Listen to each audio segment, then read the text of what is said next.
Me da gran placer a introducir ahorita, a presentar, diga, al predicador de la noche, que es nuestro hermano Jaime, que es de casa.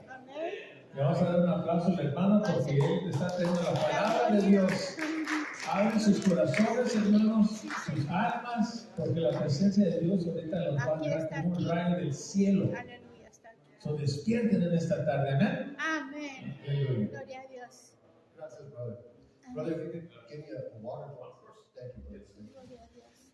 Hermanos, ahí como están parados, vamos a abrir la palabra en el libro de Isaías, capítulo 53. Y vamos a leer el versículo 3 al 9. Aleluya.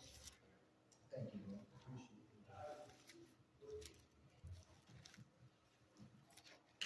Cuando lo tengan, me dicen un amén. Amén.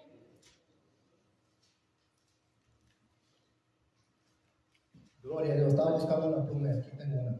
Aleluya. Gloria a Dios. Señor, leemos tu palabra en el nombre del Padre, del Hijo y del Espíritu Santo. Amén. Dice, despreciado y desechado entre los hombres, varón de dolores, experimentado en quebranto, y como que escondimos de él el rostro, fue menospreciado y no lo estimamos. Ciertamente llevó él nuestras enfermedades y sufrió nuestros dolores, y nosotros le tuvimos por azotado, por herido de Dios y abatido.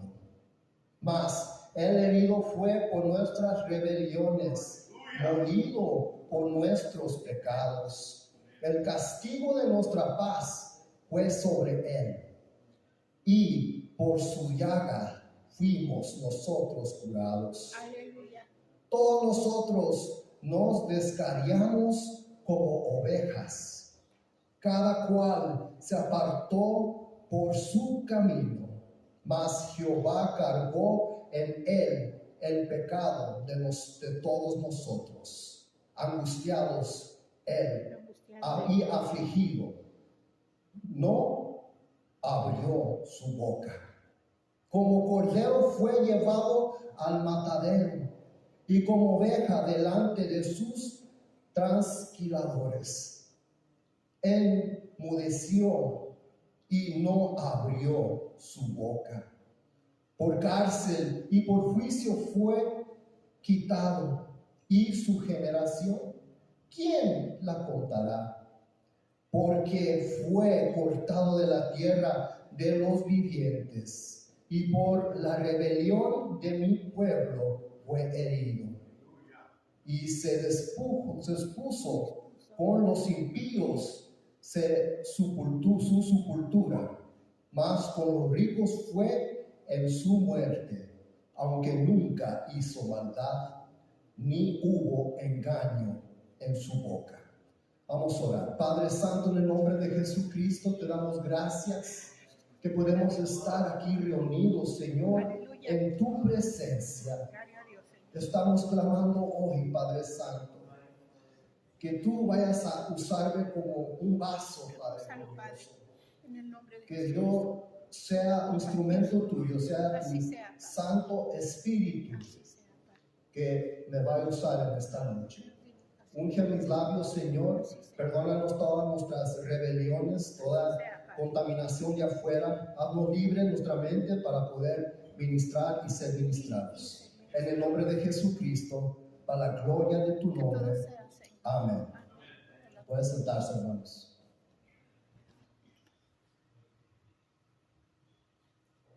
Estamos en Semana Santa. Gracias, hermanos, que me permitieron a este privilegio de compartir la palabra. Mira, hermanos, tan claro era la palabra de Dios. A muchos judíos aún ahora no creen en la divinidad de Jesús, en la obra que Jesús hizo para la redención de los pecados de nosotros. Pero cuando los judíos son confrontados con Isaías 53, ellos no tienen una respuesta.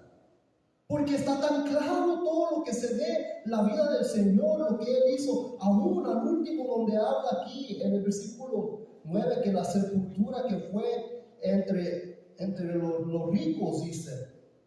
Porque le estaba platicando a un vecino que vinimos a armar esta tumba que está aquí, le dije, estas tumbas, no todos los judíos usaban una tumba de estas, era una tumba de prestigio, una tumba de un rico, porque era la tumba de Nicodemo. Él se lo dio a Jesús, hermanos. Y hermanos, yo como medito y veo la palabra, me sorprende tanto, hermanos, de saber, mira, que el enemigo, él conoce las escrituras. Él las conoce todas desde el principio al fin. ¿Cómo lo sabemos? Si se acuerdan en Mateo, voy a referirme a muchos versículos ahora, pero por cuestión de tiempo, no vamos a ir todos los otros versículos, léanlo en su casa. Mateo 4, 1-11, cuando Jesús está tentado ahí en el desierto con el enemigo. El enemigo, él le refiere a Jesús la palabra. Sin embargo, el enemigo, sabiendo las escrituras, de todas maneras, él obró en la manera de que todo lo que él conspiró con los fariseos para llevarlo a la cruz fue para su propia derrota. Pero sin embargo, él de todas maneras, él lo hizo porque era tanto el odio y los celos que tenía que oscureció su entendimiento. En el desierto, hermanos, el enemigo, la palabra nos enseña una cosa de él, de que el enemigo está confundido, hermanos. Él está en tinieblas.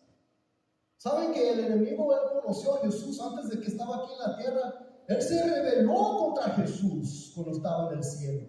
Sin embargo, cuando lo vio en el desierto, ¿qué le pregunta? Le dice, ¿eres el Hijo de Dios? Ahí estaba. El Hijo de Dios, el Dios viviente enfrente de él, y todavía le pregunta, porque Él es el padre de la confusión, hermanos. Tan claras son las escrituras en Isaías 53, pero aún el enemigo conspiró, hermanos. El enemigo sin querer, Dios lo usó para cumplir las escrituras, lo que vemos aquí en el libro de Isaías. Una vez estaba acá arriba y les platiqué que el enemigo, aún Dios lo usa también. Él es el basurero de Dios. Él lleva toda la basura hacia Él. Y aún a nosotros, Él es el que saca todas esas cosas en nosotros que nos detiene a ir a un nivel más grande donde Dios nos quiere llevar. Él es cuando nos tienta y nos saca esos pecados. Y nosotros reconocemos, ay caray, es el instrumento de Dios también. ¿Se acuerdan de la película? No me gusta referir mucho a las películas, hermanos, porque es Hollywood, ¿no? Pero la película La Pasión de Cristo, si se acuerdan, los que lo vieron, al último de la escena, la última escena que enseñan, es el enemigo derrotado gritando desesperadamente, porque es cuando se da cuenta el enemigo, conforme a la película, ¿verdad? Se da cuenta en ese momento el enemigo que la regó, de lo que todo lo que él hizo lo llevó hacia la cruz. Era el plan perfecto de Dios para redimir al hombre. Era su propia derrota. Mira, hermanos, los celos y el odio van juntos, hermanos. Por eso el enemigo se quedó escurecido, hermanos. Estaba él por los celos, él obró, y eran los celos que movió a los fariseos a llevar y a conspirar y a llevar a nuestro Señor hacia la cruz. Lo que les quiero decir esta noche también, hermanos, nunca tengan celos de alguien, porque los celos es diabólico, hermanos. Mira, hermanos, el primer celoso fue el enemigo. Tuvo celos contra Dios, lo vio a Dios sentado en el trono y decía al enemigo, ¿por qué él? ¿Por qué no yo me puedo sentar en ese trono? Conspiró contra Dios. Era tanto sus celos y su odio. ¿Cómo puede él vencer al creador de todo, al más poderoso, al que tiene todo el mundo y el universo en sus manos? Pero él, en sus celos y su odio, pensó que iba a poder derrotar a Dios mismo. Mira, hermanos, igual los fariseos, su celo los llevó a conspirar contra Jesús. Jesús fue sentenciado en lugar de Barrabás. ¿Se acuerdan de Barrabás? Eso lo pueden encontrar en Mateo capítulo 27, versículo 21-22.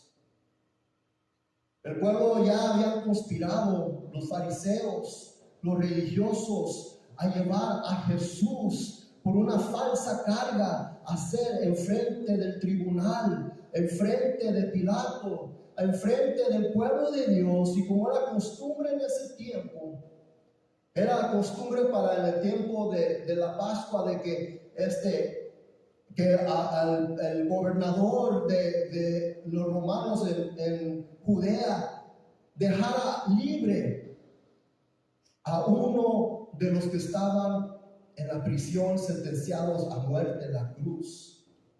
Y Pilato ya él había sido prevenido por su esposa, porque su esposa de Pilato tenía un sueño, y en ese sueño le dijo a su esposo Pilato, no tengas que ver nada con la muerte de este hombre inocente.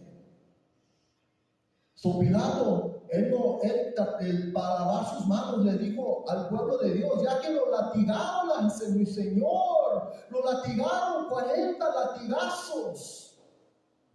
Estaba allí enfrente del pueblo de Dios, el mismo que todo Judea salió al desierto a oírlo, a hablar, a predicar las buenas nuevas, la palabra viva.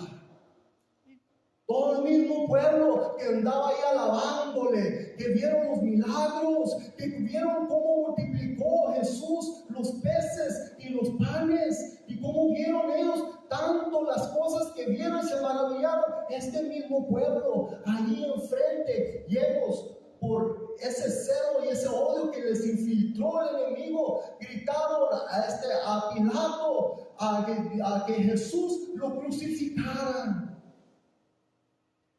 Y a Barrabás, un verdadero asesino, que se cree que los teólogos que él era uno de los que fue organizadores, porque había muchas rebeliones en ese tiempo, verdaderas rebeliones contra Roma, porque Jesús lo acusaron que él era un rebelde contra Roma, pero no era verdad.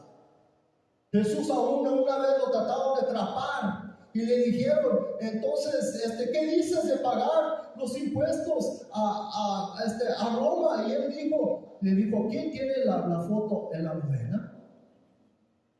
Dijo, entonces, dale a César lo que es de César. En la palabra vemos el libro de Romanos, por el Espíritu Santo le revela a Pablo de que debemos de respetar y la autoridad aquí en la tierra. Jesús no era un rebelde contra el gobierno, hermanos. Sin embargo, le tenían esa falsa acusación.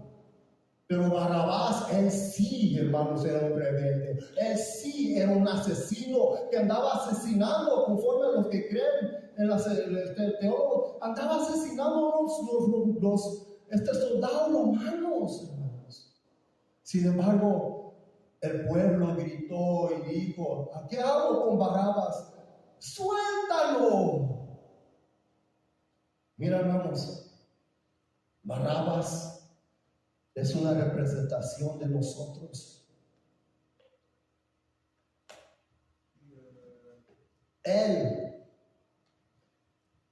Nosotros somos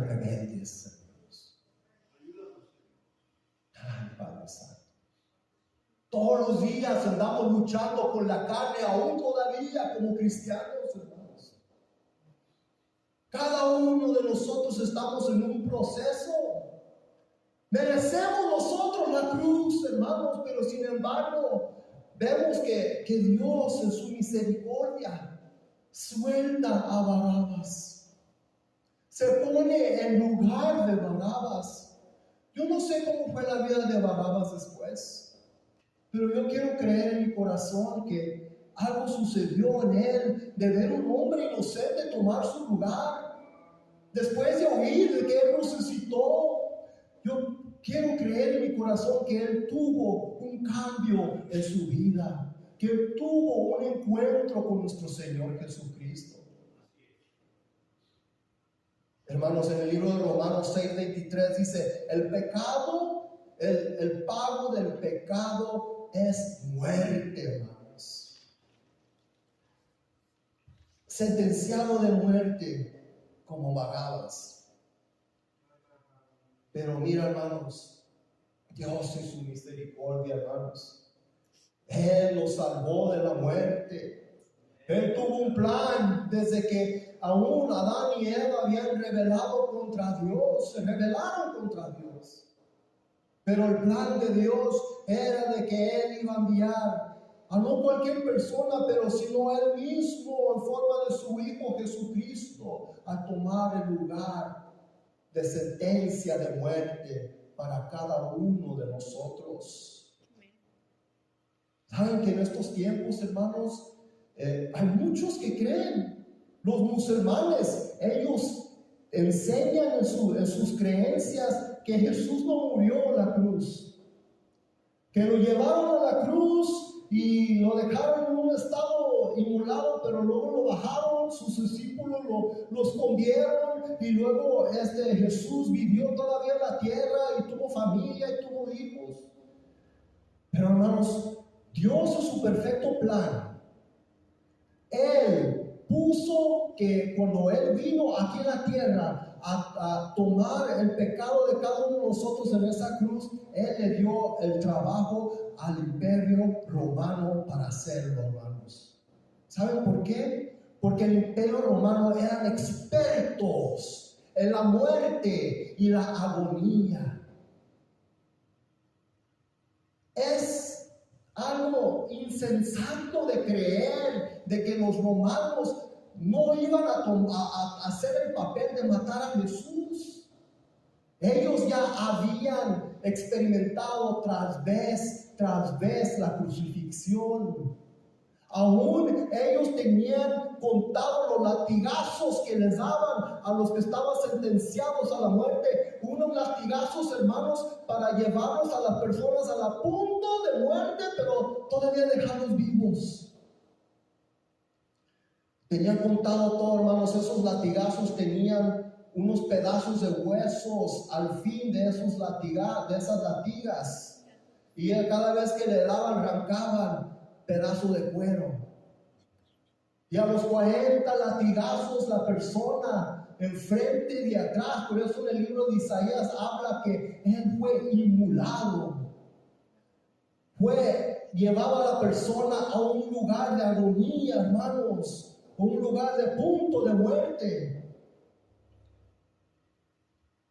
Y luego nosotros vemos en las películas de Hollywood cómo en las películas lo llevan a Jesús y le amarran la muñeca con un lazo y luego le meten los clavos aquí.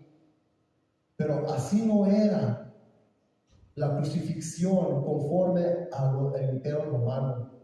Ellos, cuando crucificaban a alguien, no le amarraban un lazo, hermanos, y no le clavaban aquí, como enseñan en la iglesia católica. Dicen que cuando tiene estigmatas, enseñan aquí que sale sangre aquí, porque si le ponen el clavo aquí, se resbala el clavo y la persona cae. No, ellos habían perfeccionado la crucifixión y sabían el imperio romano. Esto lo pueden estudiar, lo que es la crucifixión del imperio romano. Y clavaban a las personas en la muñeca, aquí, hermanos. Los científicos ahora han descubierto que hay un nervio que está aquí en la muñeca, que es el nervio más dolorido que tenemos en todo nuestro cuerpo. Eso lo sabían en el Imperio Romano. Y también aquí en la muñeca cargaba todo el peso de la persona. No tenían que poner un lazo, porque la misma muñeca tuviera el peso de la persona. Ellos sabían, los romanos, de que cada vez que la persona crucificada tenía que respirar, tenía que levantar todo su cuerpo y luego soltar.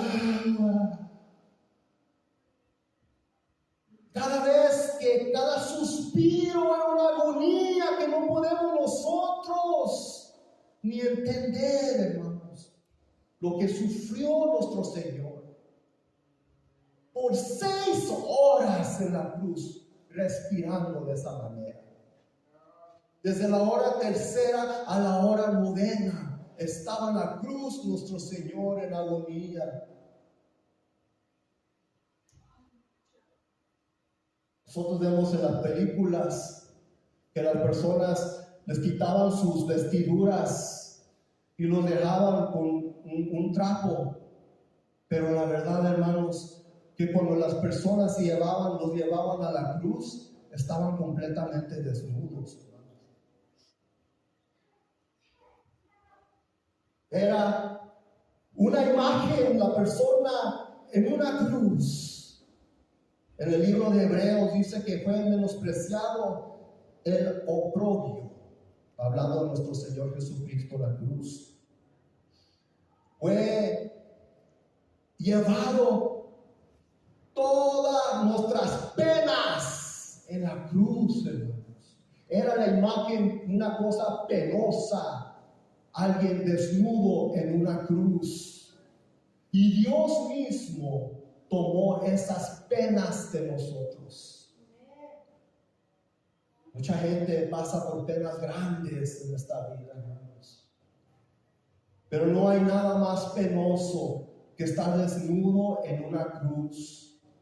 Y el motivo que el Imperio Romano hacía eso, cuando crucificaban a la gente, aún cuando entraban a las ciudades grandes del Imperio Romano, donde sea, ponían a las personas, por eso lo colgaron arriba de un monte, para que todo lo que entraban hacia la ciudad podían ver, pórtanse bien, no se salgan de la línea, porque van a sufrir una muerte penosa.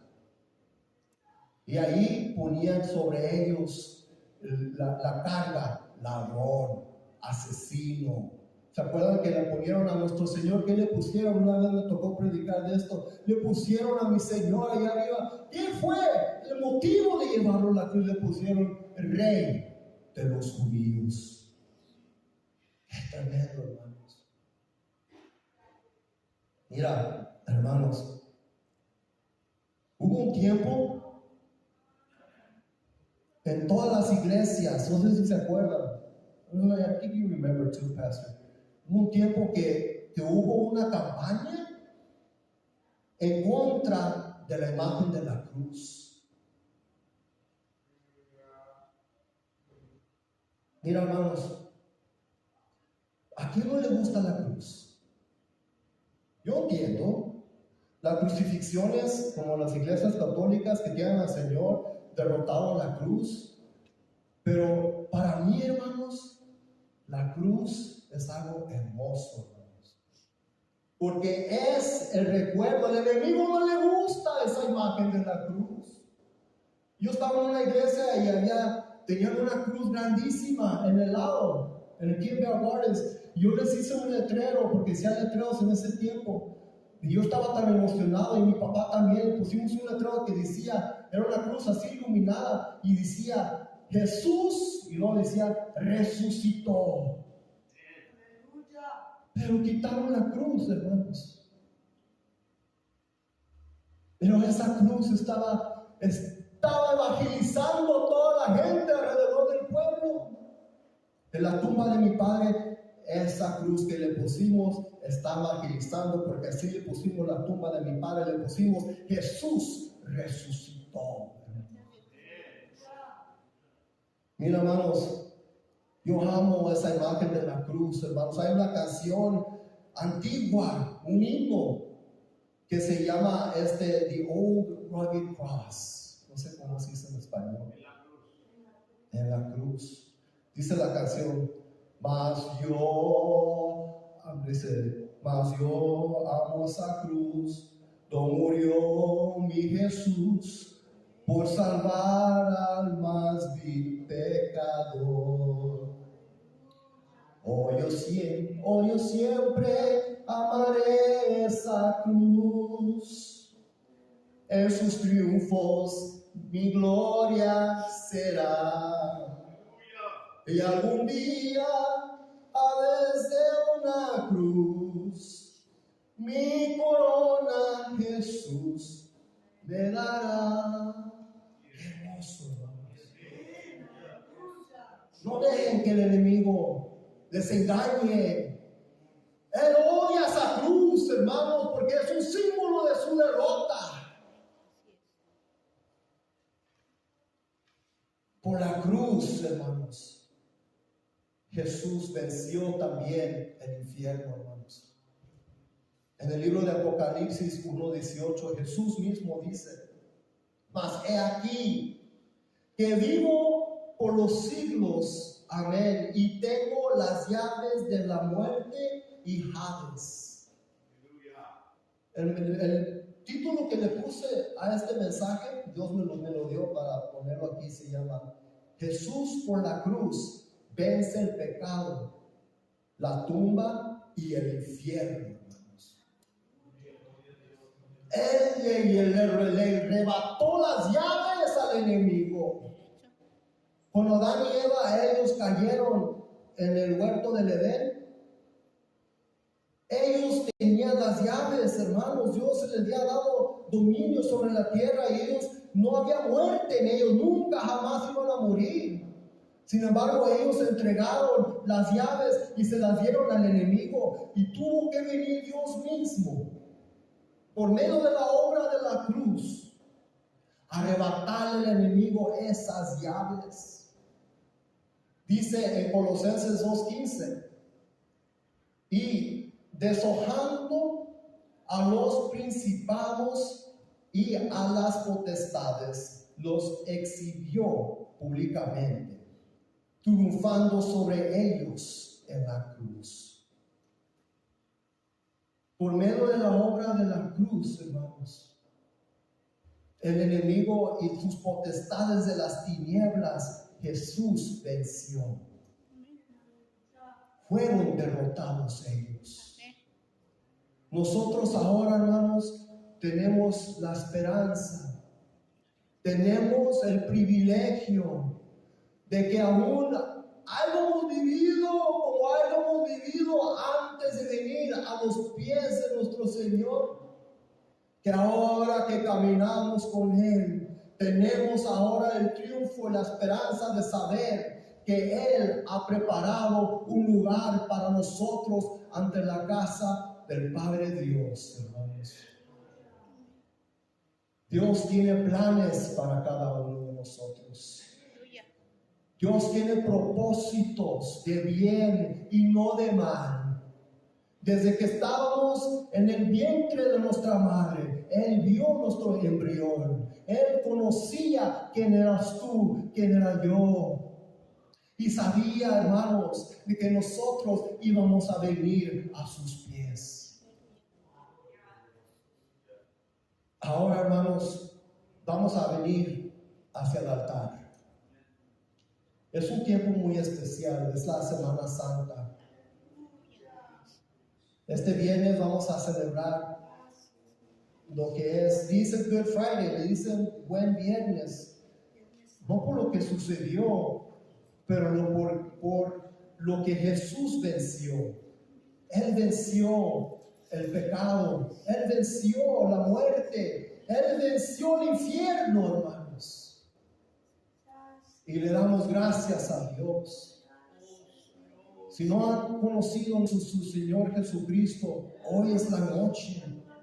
Que vengan figuralmente a los pies de la cruz. No es que literalmente vayamos a esta cruz, pero figuralmente llegar a los pies de la cruz, a pedirle perdón por nuestras iniquidades, nuestros pecados, por todo lo que nos hemos contaminado en el mundo, y pedirle a Dios de que entre en nuestro corazón, habite en nuestra vida, que nos lleve a tener un encuentro y una vida con Él. Padre Santo, en el nombre de Jesucristo te damos gracias. Te damos gracias por tu palabra, Señor. Te damos gracias, Señor, de que podemos nosotros venir ante ti, Padre,